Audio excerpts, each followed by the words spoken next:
యోహాను సువార్త 11వ అధ్యాయము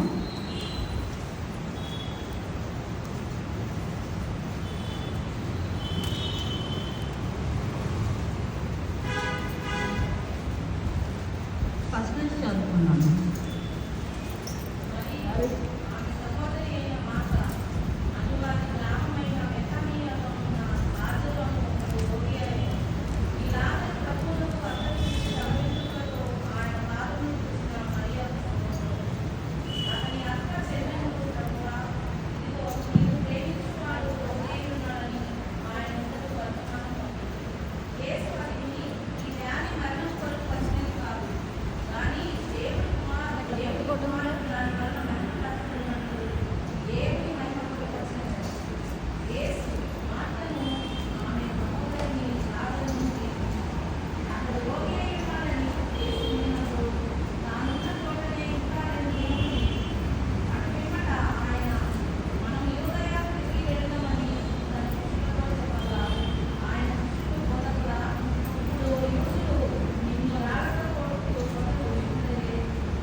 చాలు ఇంకా చాలా అండి.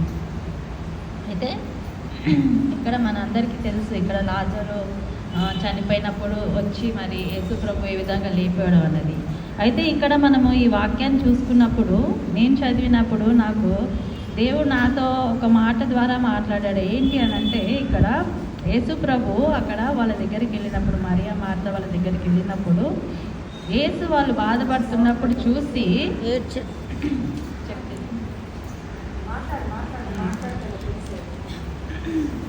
అయితే యేసు ప్రభు వాళ్ళ దగ్గరికి వెళ్ళినప్పుడు, వాళ్ళని చూసినప్పుడు యేసు ప్రభు ఏం చేశాడంటే ఇక్కడ కన్నీళ్ళు విడిచాడు. మొత్తంలో ఆయన వచ్చినప్పుడు మనకి వచ్చిన ఈ లోకంలోకి వచ్చినప్పుడు చూసుకుంటే ఆయన కొంచెం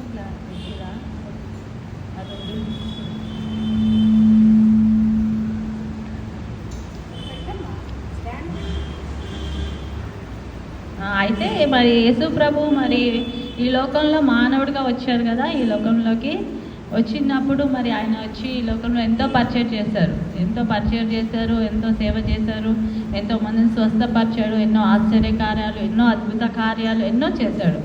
అయితే మరి అన్ని చేసిన దేవుడు, అయితే మరి ఆయన దేవుడు కదా, ఆయనకు కూడా మరి బాధ అనేది కలుగుతుందా, ఏడుస్తాడా అని మనం అనుకుంటే, ఇక్కడ ఈ వాక్యంలో చూసుకుంటే యేసు ప్రభు కన్నీళ్లు విడిచాను అని ఉంది. ఇక్కడను ఇంకా కొన్ని రెండు సందర్భాల్లో 3 సందర్భాల్లో ఉంటుంది. అయితే మరి యేసు ప్రభు బాధపడ్డాడు అని అంటే, మరి ఆయన మానవ రూపుగా వచ్చాడు. ఆయన ఈ లోకానికి వచ్చినప్పుడు దేవుడిగా ఎలా వచ్చాడో, మనిషి కుమారుడిగా ఎలా వచ్చాడో, ఆయన మనుషుడిగా ఉన్నాడు, దేవునిగా ఉన్నాడు. కాబట్టి మానవ రీతిగా మనము ఏ విధంగా ఉంటామో అన్నది ఆయన కంప్లీట్గా ఆ విధంగా జీవించి, మనం ఏ విధంగా ఉన్నాము, మన మనుషులు ఏ విధంగా జీవిస్తారు అన్నది ఆయన కూడా కంప్లీట్గా జీవించాడు.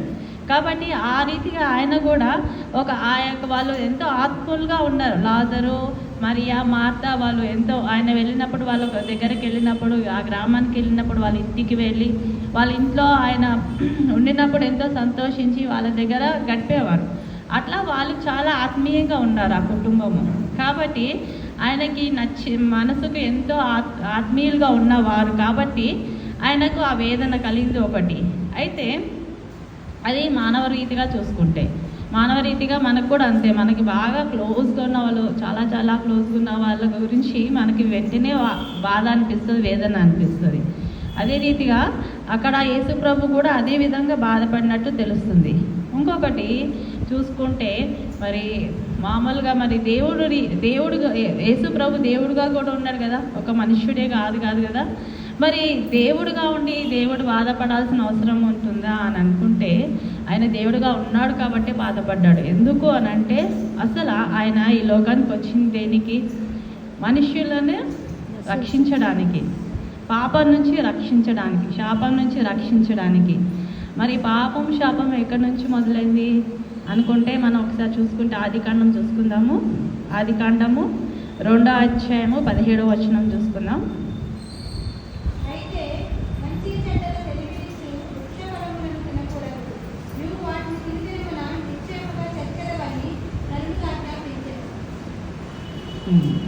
అయితే ఇక్కడ దేవుడు ఆదిలోనే దేవుడు ఏమని ఆజ్ఞాపించాడు? ఆ యొక్క వృక్షాన్ని తినొద్దని చెప్పేసి ఆదాముకి చెప్పాడు. చెప్పినప్పుడు మరి ఆదాము ఏం చేశాడు? మరి ఆదాము అవ్వ కలిసి మరి ఆ వృక్షం తినద్దు అని అంటే ఆయన ఆజ్ఞను అతిక్రమించి మరి పాపం చేశారు కాబట్టి ఏమైంది? శిక్ష వచ్చింది. ఏం శిక్ష వచ్చింది? మరణం వచ్చింది. సో ఆ మరణాన్ని జయించడానికి యేసుప్రభు రావాల్సి వచ్చింది ఈ లోకానికి వచ్చి ఒక మరణం ఎవరి ఆధీనంలో ఉంది? ఎవరి అధికారంలో ఉంది? సాతాను అధికారంలో ఉంది. అందుకే ఈ లోకాధికారి ఎవరు? సాతాను. మరి ఆ సాతాన్ని ఆ సాతాన్ని అధికారంలోని మరణాన్ని, సాతాన్ని జయించడానికి యేసుప్రభు ఈ లోకానికి వచ్చాడు కాబట్టి అక్కడ జరిగిన విషయం ఏంటి? తన అయినా కూడా అక్కడ మరణం అనేది సంభవించింది కాబట్టి యేసు ప్రభుకి ఏంటంటే ఎందుకు అంతగా బాధపడాల్సి వచ్చిందంటే, అక్కడ ఆదాము చేసిన పని ద్వారా ఆ మరణం అప్పటి నుంచి కొనసాగుతా మనుషులని అప్పటి నుంచి ఆ శిక్ష వెంబడిస్తా వచ్చింది. కాబట్టి ఆ వేదన, ఆయన వచ్చింది కూడా దానికోసమే కదా, ఆ మరణాన్ని జయించాలని వచ్చాడు. కాబట్టి అది ఒక్కసారిగా మనసును కలిచివేసింది.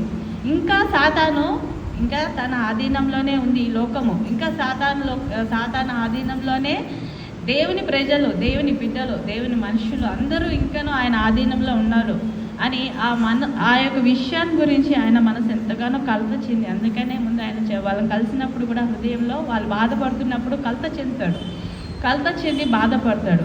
అంటే ఇంకా వీళ్ళని నేను ఎప్పుడు విడుదల చేయాలి, ఈ మరణ బంధకాల నుంచి ఎప్పుడు విడుదల చేయాలి. దేవుని చిత్తము, తండ్రి చిత్తం అదే, తండ్రి నన్ను పంపించిన చిత్తము అదే.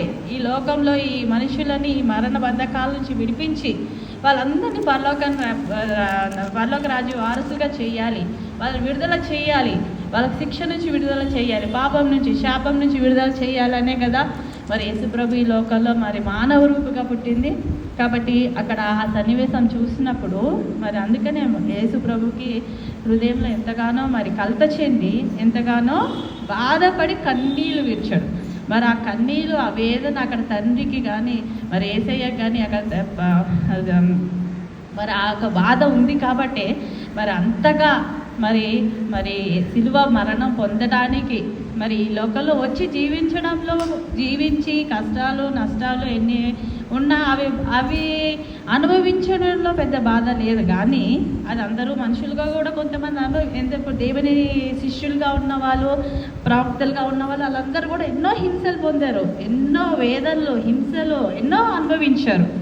అయితే ఇప్పుడు యేసుప్రభు కూడా అవి అనుభవించడంలో పెద్ద విషయం కాదు. కానీ యేసుప్రభు మరి సిలువ మరణం ఉంది, ఆయన ప్రాణం పెట్టి మరి అంతగా మరి వచ్చి చేశాడు. ఎందుకు అని అంటే ఈ వేదన అనేది వాళ్ళ హృదయంలో మరి తండ్రి కుమార పరిశుద్ధాత్మలో ఉంది. కాబట్టి మరి ఆ వేదన తన బిడ్డలు బట్టి, తన ప్రజలు బట్టి వాళ్ళని ఏ విధంగా అయినా కూడా సాతాను నుంచి వాళ్ళందరినీ విడుదల చేయాలి అని వాళ్ళు నిర్ణయించుకొని మరి ఆ విధంగా మరి వచ్చారు. కాబట్టి ఆ వేదన కలిగి బాధ కలిగి మరి యేసుప్రభు అన్నిటిని భరించాడు. ఆ గెత్సేమనే వనంలోకి వెళ్ళినప్పుడు కూడా అక్కడ కూడా మరి ఆ పాపాన్ని చూసి, ఆ గిన్నెను చూసి తండ్రిని చిత్తమైతే తొలగించమన్నాడు. అంటే ఆయన తండ్రి, ఆయన దాన్ని కూడా భరించగలడు. కానీ ఎందుకు భరించలేకపోయాడు? దాన్ని చూసినప్పుడు, ఆ గిన్నెను చూసినప్పుడు ఎందుకు భరించలేకపోయాడు అని అంటే ఆ గిన్నెలో ఉన్న పాపాన్ని చూసి, అంత పరిశుద్ధుడు, అంత పవిత్రుడు, అసలు పాపం ఎరగని దేవుడు, అలాంటి దేవుడు ఈ లోకానికి వచ్చాడు, మానవులు ప్రేమించాడు కాబట్టి వచ్చాడు. దానికి సంతోషిస్తాడు, దానికి బాధపడ్డాడు. కానీ ఎందుకు బాధపడ్డాడు అని అంటే ఆ పాపాన్ని తన మీద వేసుకోవాల్సి వచ్చింది. లోక పాపాన్ని అంతా తను భరించాల్సి వచ్చింది. పాపం అంటే అసహించుకునే దేవుడు, పాపం అంటే ద్వేషించే దేవుడు. అలాంటిది పాపాన్ని హత్తుకొని మీదేసుకోవాలంటే దేవుడికి అది ఇష్టం ఉంటుందా? ఇష్టం ఉండదు. కాబట్టే భరించలేకపోయాడు, వేదన పడ్డాడు. రక్తం అంతా, చెమటంతా రక్తంగా కారిపోయింది. ఎందుకు అంటే అంత బాధ ఎందుకు వచ్చిందంటే ఆ పాపాన్ని నేను భరించాలి. పాపం అనేది నాకు అసలు నా దగ్గరికి రాకూడదు అన్న అంత పవిత్రంగా ఉన్న దేవుడు మరి పాపాన్ని భరించాల్సి వచ్చింది. ఎందుకు అంటే మన కోసమే. మనల్ని ఎంతగా ప్రేమించాడు అసలు యేసయ్య. మరి అంత ప్రేమించిన యేసయ్య మరి ఆయన ప్రేమించి ఎంత త్యాగం చేశాడో మనం చెప్పలేము, మాటలతో చెప్పలేము. ఆయన త్యాగాన్ని మనం ఊరికే చెప్తాం, దేవుడు త్యాగం చేశాడు, మన కోసం త్యాగం చేశాడు, మన కోసం శిలువలో మరణం పొందాడు అని చాలా చెప్తాం. కానీ అది చెప్పినంత ఈజీ కాదు అది, ఆ త్యాగాన్ని అర్థం చేసుకోవడం. ఎందుకంటే అది ఎవ్వరి వల్ల ఈ లోకంలో ఎవ్వరి వల్ల కాదు అలాంటి త్యాగం చేయడం అనేది. మరి ఎందుకు అని అంటే మరణం పొందడం ఈ లోకంలో చాలామంది, ఈ లోకరీతిగా చూసుకుంటే చాలామంది ప్రేమ గురించి నేను మరణిస్తామని చెప్పేసి ఏదో ప్రేమలో వాళ్ళు ప్రేమ కోసం మరణించే వాళ్ళు చాలామంది ఉన్నారు. వాళ్ళు కూడా మరణిస్తున్నారు కదా, వాళ్ళు కూడా తమ కోసం కాదు వేరే వాళ్ళ కోసం కూడా మరణించే వాళ్ళు ఉన్నారు. కానీ అక్కడ మరణం పొందడానికి దేవుడు బాధపడలేదు. పాపాన్ని తన మీద వేసుకోవడానికి, తను పాపి అయిపోవడానికి దేవుడు భరించలేకపోయాడు. అది అస్సలు మరి ఊహించుకుంటేనే మనకి ఎంతో అసలు నిజంగా దేవుడు యేసయ్య మరి ఎంత భరించాడు. ఆయన లోకంకి రావాల్సిన అవసరం లేదు, అయినా వచ్చాడు మన కోసం, మనల్ని ప్రేమించి వచ్చాడు. అయినా కూడా మరి శిలువ మరణం పొందాడు. శిలువ మరణం పొంది మరి ఆ పాపాన్ని మన నుంచి మరి లేకపోతే మనం ఎప్పటికీ ఆ శిక్ష మన మీద కొనసాగుతూనే ఉండేది. మనం ఎప్పటికప్పుడు పాప పరిహారార్థ బలులు, సమాధాన బలులు, ఎన్ని బలులు అప్పుడు మరి అంతకుముందు అన్ని బలులు అర్పించుకోవాల్సిందే కదా. పాపం పోవాలి అని అంటే ప్రతిసారి ఏదో ఒకటి గొర్రెనో దేనినో తీసుకెళ్ళడం, మరి చేసినప్పుడు ఆ శిక్ష పోవాలంటే బలి అర్పించడం, మళ్ళీ దేవుని దగ్గర మళ్ళీ ఏదైనా మధ్యలో ఈ మధ్యలో ఏదైనా చేస్తే మళ్ళీ ఆ పాపం పోవాలంటే బలి అలా ప్రతిసారి బలులు అర్పించుకుంటా. ఆ బలులు అర్పించే టైంలో మరి ఎంతమంది ఆ శిక్ష పాపాన్ని తొలగించుకునేవారో, ఎంతమంది దాన్ని తొలగించలేకపోయేవారో, ఎంతమంది అర్పించేవారో, ఎంతమంది అర్పించలేకపోయేవారో. మరి అవన్నీ ఆ ప్రాసెస్ అనేది చాలా చాలా చాలా పెద్ద ప్రాసెస్. అలాంటి మొత్తాన్ని దేవుడు ఏంటంటే ఒకే ఒక యేసయ్య మరణం ద్వారా దాన్ని అన్నిటినీ మొత్తాన్ని కొట్టివేశాడు, మొత్తాన్ని తీసివేశాడు. మనం ఏమి చేయాల్సిన అవసరం లేకుండా, మనం ఎన్నో చేయాల్సిన అవసరం ఉండేది. మరి ఆ శిక్ష పోగొట్టుకోవాలంటే ఎన్ని చేయాల్సి ఉండేదో, కానీ అలాంటివి ఏవి చేయడానికి అవసరం లేకోకుండా యేసయ్య మన కొరకు తనే బలి అయిపోయి, తనే బలియాగం అయిపోయి, తన ప్రాణాన్ని అర్పించి ఆ శిక్షనంతటిని తొలగించేసి మనకి విడుదల దాయిచ్చేశాడు. మరి కేవలం మనం చేయాల్సింది ఏంటి? మరి ఆయన మనకిచ్చిన ఆ యొక్క మరి రక్షణ విషయంలో మరి మనకిచ్చాడు, ఉచితంగా ఇచ్చాడు. అందుకే దేవుడు అంటాడు, ఉచితంగా ఇచ్చిన రక్షణను మనం నిర్లక్ష్యపరచకూడదు. మరి అంతే ఉచితంగా మనకి ఇచ్చినప్పుడు మరి మన దేవుని కోసం ఏ రీతిగా మరి ఆయన కోసం ఆయన సంతోషపెట్టేవారుగా ఉంటున్నామా, ఇంకనూ ఏ విషయాలు దుఃఖపెట్టేవారుగా ఉంటున్నామా? ఆయన బాధపడుతూనే ఉంటాడు. ఆయన ఎందుకు బాధపడతాడు అని అంటే మనుషులను ప్రేమించాడు, మానవుల్ని ప్రేమించాడు, లోకంను ఎంతో ప్రేమించాడు కాబట్టే మరి ఈ లోకంలో ఆయన ఆ విధంగా జన్మించాల్సి వచ్చింది. కానీ మరి మనం ఆ విషయం గుర్తిస్తున్నామా? అసలు మరి యేసయ్య దేవుడు అంటే ఇష్టము, దేవుడు అంటే విశ్వాసం ఉంది, దేవుడు అంటే నమ్మకం ఉంది, ఇవన్నీ ఉన్నాయి. కానీ అసలు ఆయన హృదయం ఏంటి? ఆయన హృదయం ఏ విధంగా నా విషయంలో నేను ఈ లోకంలో జీవిస్తున్నాను, నన్ను ఈ లోకంలో పుట్టించాడు, దేవుని ప్రణాళిక చొప్పున ప్రతి ఒక్కరికి దేవుని యొక్క ప్రణాళిక ఉంటుంది. కానీ మరి ఈ లోకంలో జీవించేటప్పుడు మనం ఏ విషయాల్లో మరి ఆయనని ఎప్పుడెప్పుడు ఏ దానిలో మాటల్లో ప్రవర్తనలో ఏ విషయాల్లో బాధ పెడుతున్నామో అనేది మనం ఒకసారి ఆలోచించుకోవాలి. కొన్నిసార్లు తెలియక చేసినప్పుడు తెలుసుకున్నప్పుడు దేవుని సన్నిధిలో మనం మోకరించి క్షమాపణ అడిగి వదిలిపెట్టి, ప్రభువా ఇంకోసారి నేను ఈ విధంగా జీవించాను, నిన్ను కష్టపెట్టే విషయంలో, నిన్ను బాధ పెట్టే విషయంలో, నా గురించి నువ్వు బాధపడే విషయంలో నేను ఆ రకంగా జీవించను అని ఎప్పటికప్పుడు మార్మన్స్ ఒక్కసారి పొందంగానే సరిపోదు. నేను మార్మన్స్ పొందాను, బాప్టిజం తీసుకున్నాను అంటే కాదు.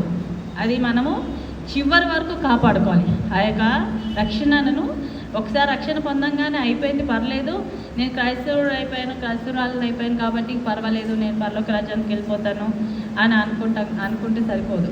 ఎందుకంటే అది తర్వాత చివరి వరకు దాన్ని కొనసాగించలేకపోతామా? ఈ మధ్యలో మన జీవిత ప్రయాణంలో మనం ఏ రీతిగా ఎటు వెళ్తుందో, ఎందుకంటే అపవాది మనం వెంటనే ఉంటాడు, ఎవరి జోలికి వెళ్ళాడు, విశ్వాసుల దగ్గరికే వస్తాడు, విశ్వాసులనే ఆయన చుట్టూ తిరుగుతూ ఉంటాడు. వాళ్ళ దగ్గర ఏ అవకాశం ఉంటుందా, ఏ విషయాలు వీళ్ళు బలహీనులుగా ఉన్నారు, ఏ విషయాలలో వీళ్ళ దగ్గరికి నేను వెళ్ళగలను, ఏ విషయాలు వీళ్ళని శోధించగలను అని విశ్వాసుల చుట్టే తిరుగుతూ ఉంటాడు. కాబట్టి మనం ఏం చేయాలంటే మెలకుగా ఉండాలి. అందుకనే యేసయ్య ఏమని చెప్పంటే మెలకు కలిగి ప్రార్థన చేయమన్నాడు. ఆయన కూడా ఈ లోకంలో వచ్చినప్పుడు మరి ప్రతి విషయంలో ప్రార్థన చేస్తూనే ఉన్నాడు, ప్రతి విషయంలో. మరి యేసయ్య దేవుడు కదా, దేవుడు ప్రార్థన చేయాల్సిన అవసరమే లేదు. ఆయనకి ఎందుకు ప్రార్థన చేయాలి? కానీ ఆయన ఈ లోకంలో వచ్చింది ఎందుకంటే మనకి ఆయన బోధించడానికి, ఆయన జీవితాన్ని మనకి ఒక మాదిరి ఉంచి వెళ్ళాడు, ఏ విధంగా జీవించాడు అన్నది. మరి ఆయన పొద్దున తెల్లవారు లేవగానే ముందు బయటికి వెళ్ళేటప్పుడు ప్రార్థన చేసుకొని, మనం కొన్ని స్వార్థలలో చదివితే అవన్నీ తెలుస్తాయి. యేసు ప్రభు మరి వెళ్ళి అక్కడ దేవుని మరి వాక్యం బోధించడం కానీ, స్వస్థతలు కానీ అద్భుత కార్యాలు కానీ ఇవన్నీ చేసేవాడు. దానికి ముందు ఏం చేసేవాడంటే ప్రార్థన చేసేవాడు. అలాగే కొన్ని విషయాలలో మరి ఏ విషయంలో అయినా కూడా ఆయన ఒక నిర్ణయం తీసుకోవాలనుకున్నప్పుడు 12 మంది శిష్యులను ఏర్పాటు చేయాలనుకున్నప్పుడు కూడా అంతే, ముందు ప్రార్థన చేసి ఆ విధంగా అన్ని విషయాల్లో ప్రార్థన చేసి దేవుని, ఎందుకంటే తండ్రితో ఆయన అనుక్షణము ఆయన సహవాసం, ఆయన చిత్తం అడిగి ఆయనతో మాట్లాడి ఆయనతో సంభాషించి ఆయన అన్నిటికీ ముందెళ్ళాడు. ఎందుకంటే ఆయన కూడా మానవ రూపిగా వచ్చాడు కాబట్టి ఆ విషయంలో మనం కూడా నేర్చుకోవాలి. యేసు ప్రభు ఏ విధంగా ఈ లోకంలో జీవించి ఏ విధంగా వెళ్ళాడు మనకి ఆయన చెప్పాడు కదా. ఆయన మనకి మాదిరికరంగా ఈ లోకంలో జీవించాడు. ఆయన ఏ రకంగా మాట్లాడాడు, ఏ విధంగా మరి పాపులను చూసి మరి ఆ రోగులను చూసి ఏ విధంగా మరి కనికరపడ్డాడు, ఏ విధంగా ప్రేమించాడు, ఏ విధంగా వాళ్ళందరికీ దయ చూపించాడు, మరి ఎవరిని ఏ రీతిగా వాళ్ళతో ఏ విధంగా మరి ప్రవర్తించాడు. ఇవన్నీ మనం ఒక్కొక్కటి మరి యేసుప్రభు జీవితాన్ని కనుక మనం క్షుణ్ణంగా ఆలోచిస్తే మరి ఆయన కూడా కోరుకునేది ఏంటంటే, యేసయ్య మనం కూడా ఆయనకి లాగా జీవించాలని, ఆయనకి లాగా మారాలని దేవుడు కోరుకుంటున్నాడు. మరి యేసయ్య మరి ఆ విధంగా కోరుకుంటున్నా మనం ఆ విధంగా జీవించగలుగుతున్నాం. వల్ల ఎన్నో ఉంటాయి, ఎందుకంటే మనం మనుషులం కాబట్టి. కానీ మనం రిలాక్స్ చేసుకొని దేవుని సన్నిధిలో మరి నేను ఏ విధంగా ఉంటున్నాను, ఒకవేళ నా మాటల్లో కానీ నా ప్రవర్తనలో కానీ నిజంగానే దేవుడు ఏమన్నా మరి దేవుని స్వరూపంలోకి వెళ్ళలేకపోతున్నానేమో. ఇవన్నీ కొన్ని శాతం మన దగ్గర తీసుకొచ్చినప్పుడు అవి అడ్డుగా ఉంటాయి, వాటిలో మన పరిపూర్ణతలోకి వెళ్ళలేము. కాబట్టి ఆ పరిపూర్ణతలోకి వెళ్ళాలని అంటే ఒక్కొక్కటి మనం పరీక్షించుకుంటూ ఉండాలి. పరీక్షించుకుంటున్నప్పుడు మనకి దేవుడు బయలుపరిచినప్పుడు మనం వాటిని అన్నిటినీ సరి చేసుకుంటాం ఒక్కొక్కటి. ఒకవేళ మన వల్ల సాధ్యం కానీ ఉంటే మనం దేవుని సన్నిధిలో, ప్రభా ఈ విషయం గురించి తండ్రి ప్రభా నేను మారాలనుకుంటున్నా కానీ నా వల్ల కావట్లేదు, మీ చిత్తానికి నా భారం మీ మీద వేస్తున్నాను ప్రభా, మీరే దాన్ని సహాయం చేయండి అని మనం ప్రార్థించి ఆయన సన్నిధిలో వేడుకున్నప్పుడు ఆయన చేస్తాడు. మన వల్ల అయితే కాదు, మనం చేయలేము. కొన్ని చేస్తాం మన వల్ల, కొన్ని కావు. అలాంటప్పుడు ఆయన మీద భారం వేయాలి, కంప్లీట్ సరెండర్ అయిపోవాలి. అయినప్పుడు ఆయన ఖచ్చితంగా మార్పు అనేది అదే. మరి దేవుడు కోరుకునేది మారు మనస్సు అని అంటే పాతవన్నీ పోవాలి, పాత స్వభావం అనేది అన్నీ పోవాలి. పోతా నూతనం అవుతా ఉండాలి. ఒకరోజు బాప్టిజంలో ఆ నీళ్ళల్లో మునిగి లవంగాన్ని కొత్తగా అయిపోతావా? మనసు కొత్తగా అయిపోతుందా? అవ్వదు. దినదినము. కాకపోతే ఏంటంటే విశ్వాసంలో ఆ రోజు మన నిరీక్షణలో విశ్వాసం అనేది కలుగుతుంది కాబట్టి బాప్టిజం తీసుకుంటాం. కానీ దినదినం మనం నూతనపరచుకుంటూ ఉండాలి. నూతనపరచుకుంటా దేవునిలో మరి ఆయన స్వరూపంలోకి మారడానికి మనము ప్రయత్నం చేస్తూ ఉండాలి. అలాగే మనము మరణం విషయంలో మరి దేవుడు ఎంతగానో మరి ఆయన బాధపడి మరి ఈ లోకంలో వచ్చి మరి ఆయన వచ్చిన కార్యాన్ని నెరవేర్చాడు. మనం ఒకసారి మరి మొదటి కొరింథీ 15వ అధ్యాయము 54వ వచనం చూసుకుంటే,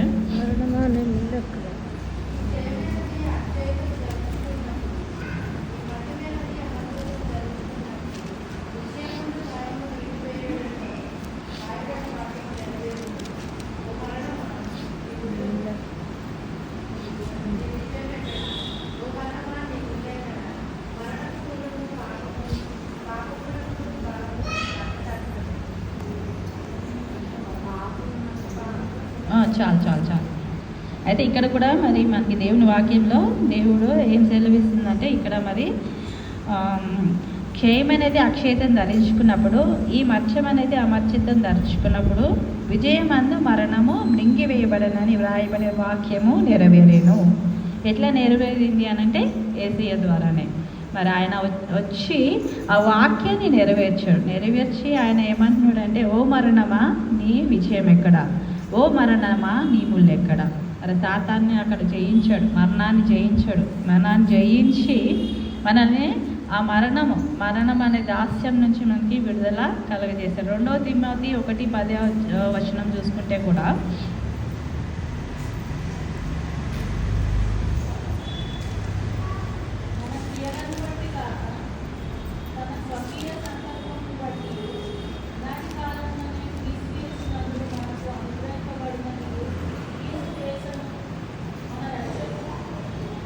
2 పేతురు 2వ అధ్యాయము 10వ వచనము.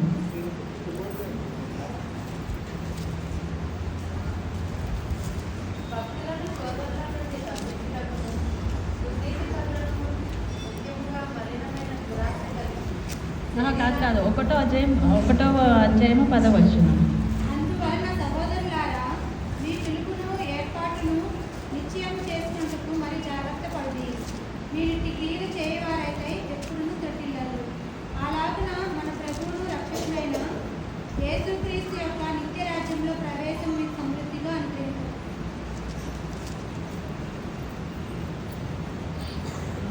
అయితే హెబ్రీ 2వ అధ్యాయము చెప్పు, అదేంటో చెప్తే వరుస చెప్తే. హెబ్రీ 2వ అధ్యాయము 14-15 చూస్తున్నాము. కాబట్టి ఆ పిల్లలు రక్త మాంసముల కలవారైనట్టున ఆ ప్రకారమే మరణం యొక్క బలము కలవాలి, అనగా అపవాది మరణము ద్వారా నశింప చేయబడును. జీవిత కాలమంతయు మరణమైన చేత రాజ్యములకు లోబడిన వారిని విడిపించినట్టు ఆయన కూడా రక్త మాంసములలో పాలుపడాయను. ఏలయనగా ఆయన ఎంత మాత్రమును దేవుడితో స్వభావమును ధరించుకొనక అబ్రహాము సంతాన స్వభావమును ధరించుకొని చదవండి. కావున ప్రజల పాపములకు పరిహారము కలుగజేయుటకై దేవుని సమానమైన కార్యములలో కనికరమును నమ్మకమును గల ప్రధాన యాజకులకు అన్ని విషయములలో ఆయన తన సహోదరుల వంటివాడు కావాల్సి వచ్చింది. తాను శోధింపబడి శ్రమ పొందిన కనుక శోధింపబడు వారికి సహాయం చేయగలవాడై ఉన్నాడు. ఇక్కడ కూడా మరి హెబ్రీ పత్రికలో కూడా మరి ఆ విషయం మనకి బయలుపరచబడుతుంది. ఏంటంటే ఆ ప్రకారమే మరణం యొక్క బలము గలవాణి అనగా అపవాదిని మరణం ద్వారా నశింప చేయుటకు జీవిత కాలమంతయు మరణ భయం చేత దాస్యముకు లోబడిన వారిని విడిపించుటకు ఆయన కూడా రక్త మాంసంలో పాలువాడాయను. ఏలయనగా ఆయన ఎంత మాత్రం దేవదూతల స్వభావం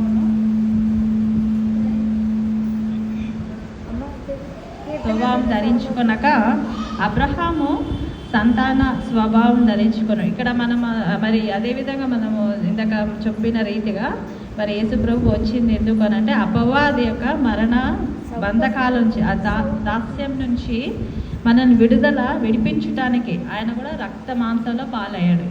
ఇక్కడ మరి ఆయన వాక్యం ద్వారా మనకి ఇక్కడ బయలుపరచబడుతుంది. యేసుప్రభు ఎందుకు వచ్చాడు, ఈ లోకానికి ఎందుకు వచ్చాడు అనేది ఇక్కడ ఈ వాక్యంలో మరి మనకి బయలుపరచబడుతుంది. అయితే మరి ఆయన ప్రధాన యాజకుడిగా వచ్చి తాను శోధింపబడి శ్రమ పొందాను కనుక శోధింపబడు వారికి సహాయం చేయగలవాడై ఉన్నాడు.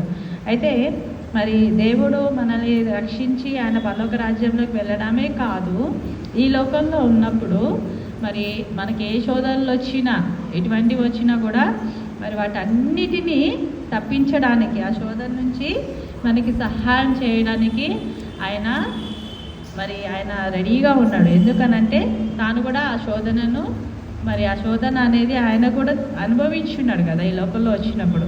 శోధన అంటే ఏంటో తెలుసు ఆయనకి, బాధ అంటే ఏంటో తెలుసు, ఆకలి అంటే ఏంటో తెలుసు, అన్నీ తెలుసు ఆయనకి, తెలియదంటూ ఏదీ లేదు.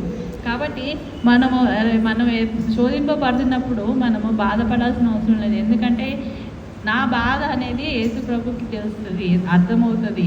ఆయన కూడా మానవృతిగా వచ్చినప్పుడు ఆయన కూడా సమస్తమును భరించాడు. కాబట్టి మన బాధ అనేది ఆయన అర్థం చేసుకునే దేవుడు. కొంతమంది కొన్నిసార్లు మనకున్న కష్టాలు, మనకున్న బాధ కొన్నిసార్లు కొంతమందికి చెప్తాం అనుకో, కొంతమంది ఏంటంటే వింటారు కానీ కష్టాన్ని వాళ్ళ కష్టంగా అనుకోరు, వింటారు, అవునా అవునా అంటారు. అంటే ఏంటంటే మన బాధ అనేది చెప్పుకోవడం ద్వారా పోదు, వాళ్ళకి చెప్పినంత మాత్రాన మన బాధ తీరిపోదు. ఎందుకంటే వాళ్ళు కూడా ఆ బాధ అనేది వాళ్ళు ఫీల్ కారు కాబట్టి. అదే వాళ్ళు కూడా మన బాధని పంచుకున్నప్పుడు వాళ్ళు కూడా అదే విధంగా బాధపడి అరే ఇంత బాధ, అదే మనం ఎదుటి వాళ్ళ పట్ల మనము అందుకనే వాళ్ళు బాధపడుతున్నప్పుడు మనం కూడా బాధపడే వారిగా ఉండాలి, వాళ్ళ బాధను పంచుకునే వారిగా ఉండాలి. వాళ్ళ బాధని మనం అర్థం చేసుకోవాలి ఫస్ట్. అసలు వాళ్ళు ఎందుకు బాధపడుతున్నారు అని, వాళ్ళకి ఎందుకు ఆ కష్టం వచ్చింది అని మనం చెప్పగలిగింది, సహాయం చేయగలిగినప్పుడు చేయాలి. లేకపోతే మనము వాళ్ళ గురించి ప్రార్థన చేయాలి. ప్రార్థన కంటే శక్తివంతంగా ఏదీ లేదు. ప్రార్థన కంటే గొప్ప సహాయం అనేది ఇంకొకటి లేనే లేదు. మనం అన్నీ చేయలేం కదా. కాబట్టి మనం చేయగలిగింది ఒకే ఒక మన దేవుడు మంచి ఆయుధం ఇచ్చింది ఏంటి? ప్రార్థన అనే ఆయుధం మన చేతిలో ఇచ్చాడు. ఈ లోకంలో శోధనలు రావచ్చు, అపవాది ఎన్నెన్నో మన దగ్గరకు వచ్చి మనల్ని ఎన్నో విధంగా శోధించవచ్చు. కానీ వాటిని జయించడానికి దేవుడు మన చేతిలో మనకి వాక్యం పెట్టాడు, ప్రార్థన ఇచ్చాడు. ఎందుకు భయపడాలి? ఎందుకు మనము ఆ విషయంలో కురింగిపోవాలి? ఎందుకు మరి మనం ఈ లోకాన్ని చూసి మన కనులు పైన చూడాలి, యేసయ్య వైపు, మన నేత్రాలు ఆయన వైపు ఉండాలి. ఆయన వైపు ఉన్నప్పుడు ఈ లోకంలో ఉన్నవి మనకేమీ అవి పెద్దగా కనిపించవు. ఇప్పుడు ఫ్లైట్స్లో వెళ్ళే వాళ్ళు ఉంటారు, పైకి వెళ్ళిపోతారు, ఆకాశంలోకి వెళ్ళిపోతారు. ఆకాశంలోకి వెళ్ళి పైనుంచి కిందకి చూస్తే అన్ని ఇంత చిన్నగా కనిపిస్తాయి. అవి చిన్నగా ఉంటాయా? ఉండవు. ఉండడానికి పెద్దగానే ఉంటాయి. కింద నుంచి చూసినప్పుడు మనకు అన్నీ పెద్దగా కనిపిస్తున్నాయి. కానీ పైకి వెళ్ళినప్పుడు చూసినప్పుడు అన్ని ఇంత చిన్నగా కనిపిస్తాయి. అంటే అవి మారవు. కానీ మన దృష్టి మారాలి. మన దృష్టి ఎట్లా మారాలంటే మన దృష్టి యేసయ్య వైపు ఉన్నప్పుడు సమస్యలు చిన్నగా ఉంటాయి. మన దృష్టి ఈ లోకం వైపు ఉన్నప్పుడు అవే పెద్దగా ఉంటాయి. అవే పెద్ద గొలియాతులా కనిపిస్తాయి. చిన్న విషయమైన పెద్ద గొలియాతులా కనిపిస్తాయి మనకి. అందుకని మన దృష్టి మార్చుకోవాలి. మన దృష్టి మార్చుకున్నప్పుడు మన యొక్క సమస్యల నుంచి ఈజీగా మనము వాటిని, ఎర్ర సముద్రం చూస్తే ఎంతో పెద్దది. ఆ సముద్రం, ఇజ్రాయెల్ ప్రజలు ఎర్ర సముద్రం దగ్గరికి వచ్చినప్పుడు ఆ సముద్రం చూసి వారు నిజంగానే మరి భయపడతారు కదా. అంత పెద్ద సముద్రం ఎట్లా దాకా వెనకాల చూస్తే వాళ్ళు వస్తున్నారు సైనికులు, ముందు చూస్తే ఎంత పెద్ద సముద్రం, ఏం చేస్తాము అని అనుకున్నారు. కానీ మరి ఆ యొక్క విశ్వాసము అనేది మరి వాళ్ళు పెట్టారు ఆ టైంలో. మరి మోషే నడిపిస్తున్నాడు, మోషే చెప్పింది విన్నారు, ఆయన చెప్పిన విధంగా నడిచారు. కాబట్టి మరి అక్కడ 2 పాయలుగా సముద్రం చీల్చాడు. మరి ఎంతో పెద్ద విషయాన్ని దేవుడు ఎంత చిన్నగా చేసేసాడు. హ్యాపీగా వెళ్ళిపోయారు, హ్యాపీగా నడుచుకుంటూ వెళ్ళిపోయారు అంతమంది. మరి అదంత పెద్ద సమస్య. ఎర్ర సముద్రం అనేది చాలా పెద్ద విషయం. అలాంటి పెద్ద విషయాన్ని కూడా దేవుడు ఎంతో సులువు చేసేసాడు, ఎంతో ఈజీ చేసేసాడు. మరి మనకున్న విషయాలలో మనము ప్రతి చిన్న విషయం, ఎంతో చిన్న విషయం జనరల్గా చూసుకుంటే అది, కానీ మనం అనిపించేటప్పుడు ఎలా ఉంటుందంటే, నాకంటే పెద్ద సమస్య ఇంకెవరికి లేదు, నేనే బాధపడుతున్నాను, ఈ సమస్య నాకే ఉంది, ఇంకా ఇందులోంచి నేను బయటకు రాలేను, ఇంకా నా జీవితం ఎందుకు అని కొన్ని సందర్భాలలో అది ఏంటంటే అపవాది కలిగించే ఆలోచనలు. మనకి అపవాది ఏంటంటే ఇక్కడ నుంచి విశ్వాసం నుంచి తప్పించేసేయాలి, విశ్వాసం నుంచి వెనక్కి నడిపించేసేయాలి, లాగేయాలి, ప్రార్థన చేయకుండా చేయాలి, ప్రార్థన మీద లేకుండా చేయాలి అని చెప్పేసి ఆ సాతాను ఏం చేస్తుందంటే ఇలాంటి భయాలు, ఇలాంటి ఆలోచనలు, ఇలాంటివన్నీ మనం మనసులో పెట్టి అది పెద్ద భూతద్దలా చూపిస్తుంది. విషయం ఏమి లేకపోయినా భూతద్దలా చూపిస్తుంది. ఏమో అయిపోయింది అనంత పెద్ద సమస్యగా అనిపిస్తుంది. కానీ అక్కడ ఏమీ కాదు, అది సమస్యే కాదు. దేవునికి అసాధ్యమైంది ఏమన్నా ఉంటుంది ఈ లోకంలో? ఏదీ లేదు. కానీ అది మనము యేసయ్య చేతి దగ్గరికి చేతికి ఇవ్వట్లేదు, ఆయన సన్నిధానంకి వెళ్ళట్లేదు, ఆయన వైపు మన దృష్టి ఉంచట్లేదు. ఆయన వైపు మన దృష్టి ఉంచినప్పుడు ప్రతిదీ మనకి ఏదొచ్చినా ఆయన చిత్తం లేనిదే ఏది జరగదు. ఆయన చిత్తం లేని ఏది జరగదు. మనకి ఏది జరుగుతున్నా ప్రతిదీ ఆయనకు తెలిసే జరుగుతుంది, ఆయన చిత్తం ద్వారానే జరుగుతుంది. అంటే మనం ఒకటి అర్థం చేసుకోవాలి, మనకి ఏదైనా వస్తుందంటే ప్రభువా ఇది నీ చిత్తం ద్వారానే నాకు వస్తుంది, అయితే మరి ఎందుకు అనుమతించావు అంటే ఒకవేళ నన్ను నేను సరి చేసుకోవాలా, లేకపోతే నా పరిస్థితుల్లా, లేకపోతే ఏంటిది, లేకపోతే నీ నామము మహిమపరచబడాలా, ఈ సమస్యల ద్వారా, ఈ సమస్య దాటి నీ యొక్క మహిమ ఇతరులు తెలుసుకోవాలా, ఎందుకు అనుమతిస్తున్నావు అని ఆ టైంలో మనము నిరీక్షణ కోల్పోకూడదు.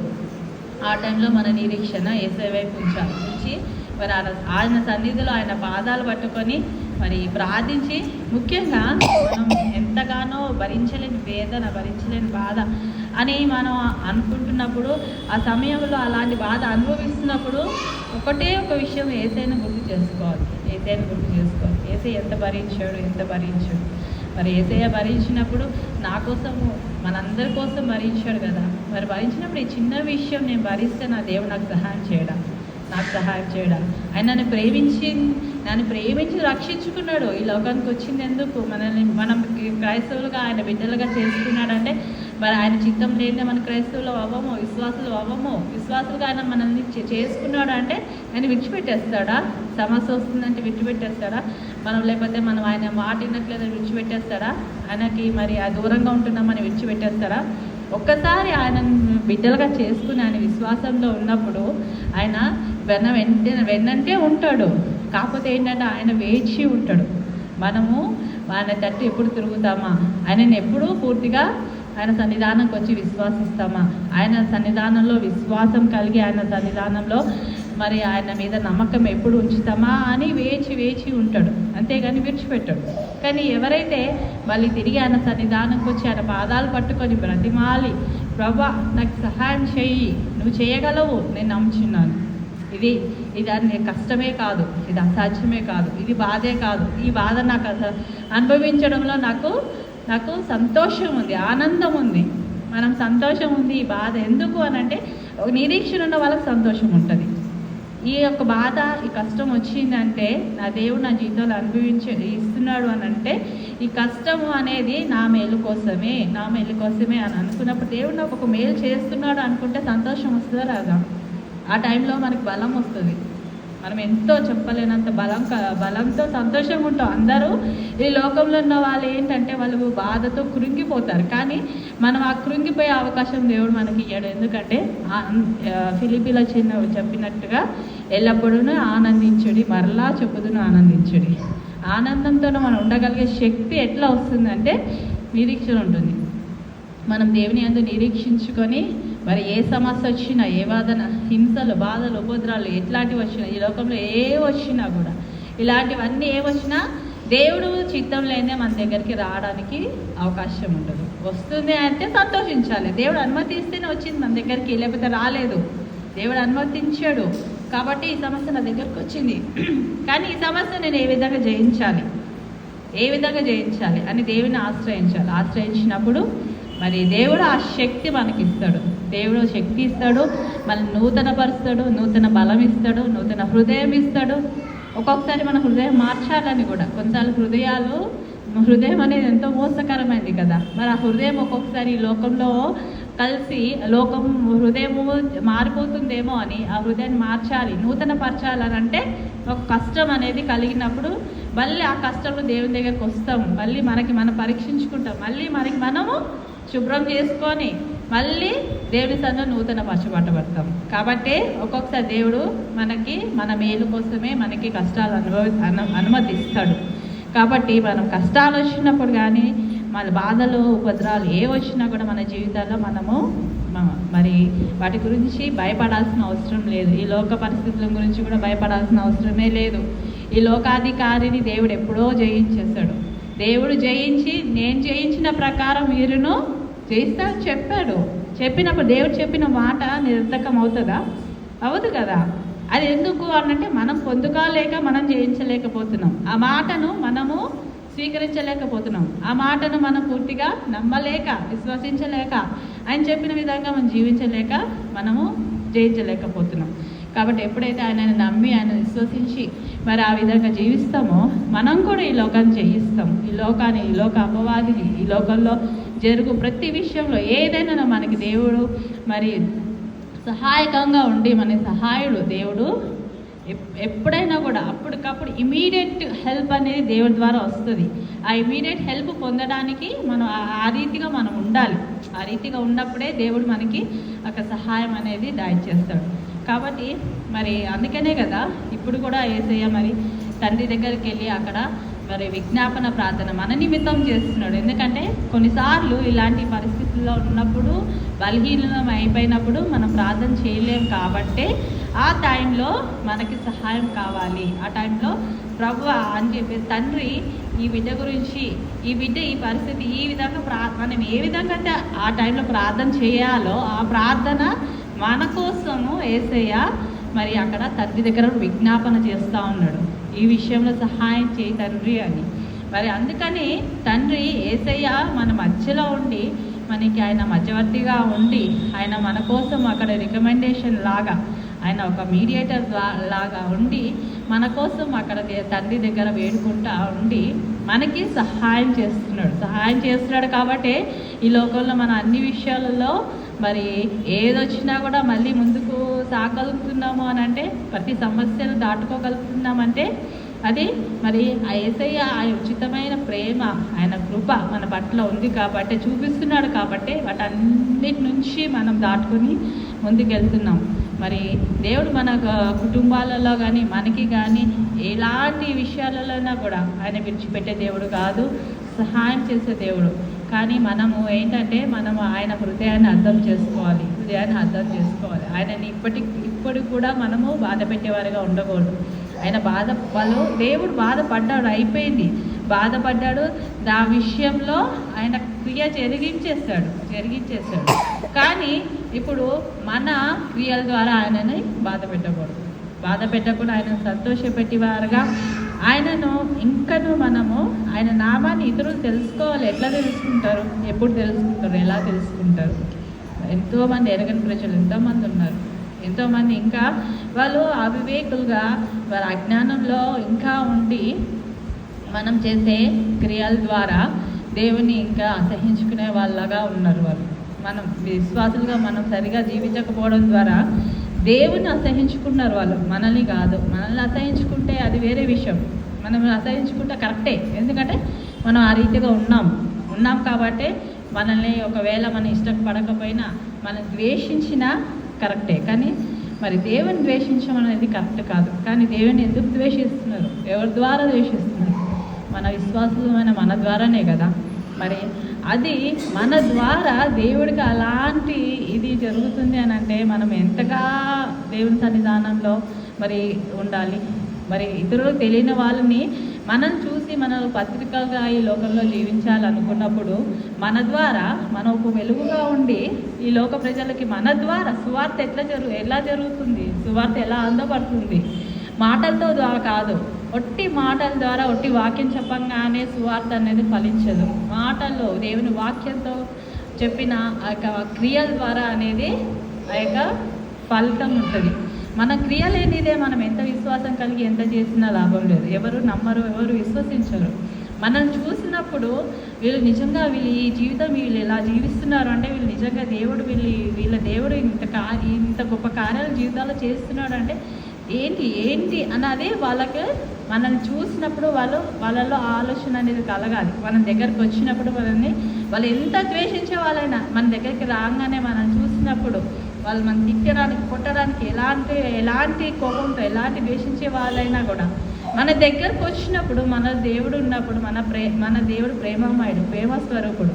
ఆ ప్రేమను మనం వాళ్ళకి చూపించినప్పుడు వాళ్ళు ఆటోమేటిక్గా వాళ్ళు ఆ దేవుని కనుక్కుంటారు. దేవుని మన ద్వారా ఇతరులకి మనకు కనుగొనే వారిగా, వాళ్ళకి చూపించే వారిగా మనం ఉండాలి. ఆ ప్రేమను చూపించాలి. మనం ఏం చేయక్కర్లేదు, వాక్యం బోధించాల్సిన అవసరం లేదు. ప్రతిసారి వాక్యం అనేది ప్రతి విషయాల్లో, ప్రతి సందర్భాలలో వాక్యం కాదు.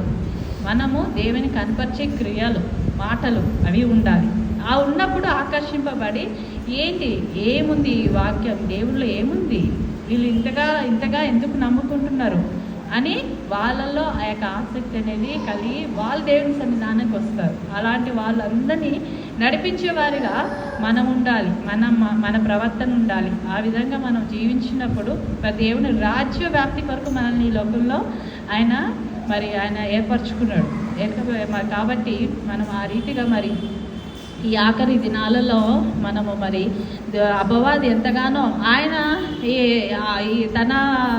తన స్వాధీనంలో ఉన్న, తన అధికారంలో ఉన్న ఈ లోకాన్ని చేజారిపోవడం ఆయనకి ఇష్టం లేదు. కాబట్టి ఎంతగానో తాపత్రయపడి విశ్వాసం నుంచి తొలగించేస్తే ఆయన పని సులువు అయిపోతుంది. ఎలాగో విశ్వాసం లేని వారి గురించి ఆయన ఆలోచించాల్సిన అవసరం లేదు. విశ్వాసంలో ఉన్న వాళ్ళని తొలగించేస్తే ఆ విశ్వాసులతో పాటు వీళ్ళు కూడా కలిసిపోతారు. ఆయనకి ఇంకా ఎంతోమంది చేర్చబడతారు. కాబట్టి ఆయన ఆ విధంగా అపవాది ఎన్నో రకాలుగా ఆయన చేసే ప్రయత్నాలు చేస్తున్నాడు. కాబట్టి మనము మరి అపవాది కట్టుబట్టే అవకాశం ఇవ్వకుండా దేవుడు వచ్చిన పని, దేవుని చిత్తము, ఆయన మనకిచ్చిన పని మనము నెరవేర్చే వారిగా ఉండాలి. మనము దానికోసం ప్రయాసపడాలి.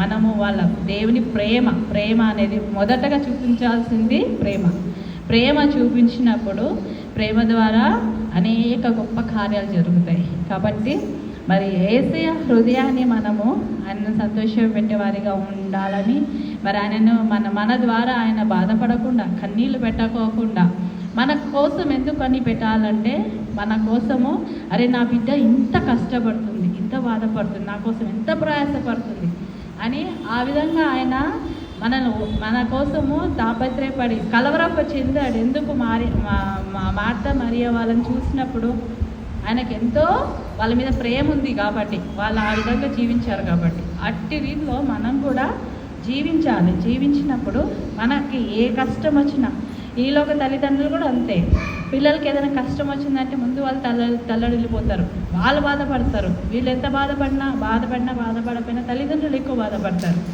మరి అలాంటిది మన పరలోక తండ్రి ఇంకెంత బాధపడతాడు. మనకి ఏదైనా కష్టం వస్తే ఆయన రానిస్తాడా? రానియడు. కానీ మనమే చేతులారకుని మనమే చేసుకుంటున్నాం. కాబట్టి మనము మనకి మనం పరీక్షించుకొని అనుదినము వాక్యం ద్వారా మనం సరి చేసుకుంటా, ప్రార్థన చేసుకుంటా, దేవుని సన్నిధానంలో మరి దేవునికి ఇష్టమైన బిడ్డలుగా ఆయన మనల్ని ప్రేమించాడు. మనం కూడా అదే విధంగా దేవుని ప్రేమించి ఆయనని ప్రేమిస్తే ఆయన ఆజ్ఞలను గైకొనాలన్నాడు కదా. ఆయన ఆజ్ఞలను గైకొంటూ మరి అనేక మందిని తెలియని వారికి మరి దేవుని ప్రేమను కనపరుస్తూ దేవుని రాజ్యాన్ని అనేకుల్ని చేర్చేవారుగా, ఎవరికి ఏ విధంగా దేవుడు అవకాశం ఇస్తాడో, దేవుడు ఏ విధంగా ఎవరికి ఏ ప్రేరేపణ ఇస్తాడో ఆ విధంగా మనమందరము దేవుని కోసము ఆయన రాజ్య వ్యాప్తిలో పాటుపడేవారిగా ఉండడానికి దేవుడు సహాయం చేయాలని ఈ చిన్న వాక్యాన్ని దేవుడు దీవించి ఆశ్రయించును గాక. ఆమేన్.